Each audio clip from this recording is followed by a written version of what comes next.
Store opening ముందు first time sari ఫీల్డ్లోకి వస్తున్నాం. ఒక మీటింగ్ పెట్టాము. మీటింగ్లోనే ఇలా మాట్లాడుతూ ఏమయ్యా మీ అందరికి ఏమి ఇష్టం అని అడిగాను. బైక్ అన్నారు.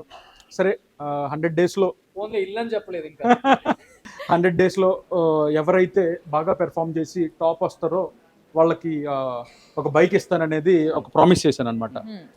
సో అదే విధంగా అనుకున్న విధంగానే 99th డేకే వాళ్ళకి స్టోర్ ముందర బైక్ పెట్టి, సో ఆ బైక్ని మీ సుమన్ టీవీ ద్వారా మన ఎంప్లాయీస్కి ఇద్దాం అనేది చిన్న ఐడియా అనమాట.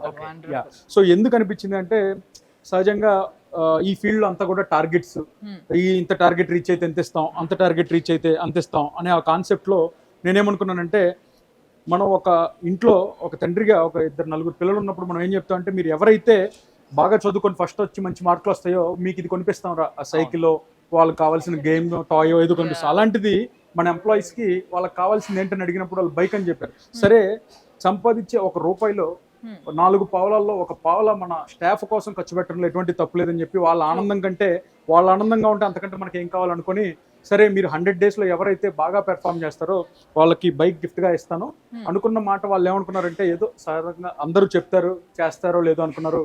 అందులో కూడా మళ్ళీ ఏమైపోయిందంటే పెద్దోడు ఎక్కువ, చిన్న కొడుకు ఎక్కువ, పెద్ద కొడుకు ఎక్కువ అని మళ్ళీ ఇబ్బంది లేకుండా పట్టు పెద్ద కొడుకు అయితే ఫ్యాన్సీ చిన్న కొడుకులు అంటాడు.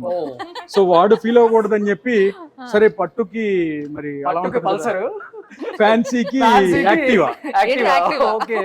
సో మళ్ళీ వీళ్ళు ఫీల్ అవుతే పెద్దోడు చిన్నోడు కాకుండా మళ్ళీ అక్క చెల్లెళ్ళు వీళ్ళందరూ ఫీల్ అవుతారు కదా. సో వాళ్ళకు కూడా పట్టులో 1, 2, 3 విన్నర్స్ కి బైక్స్, మళ్ళీ అలాగే ఫ్యాన్సీలో 1, 2, 3 విన్నర్స్ కూడా టీవీ అండ్ ఎల్ఈడీస్ అనుకున్న విధంగా.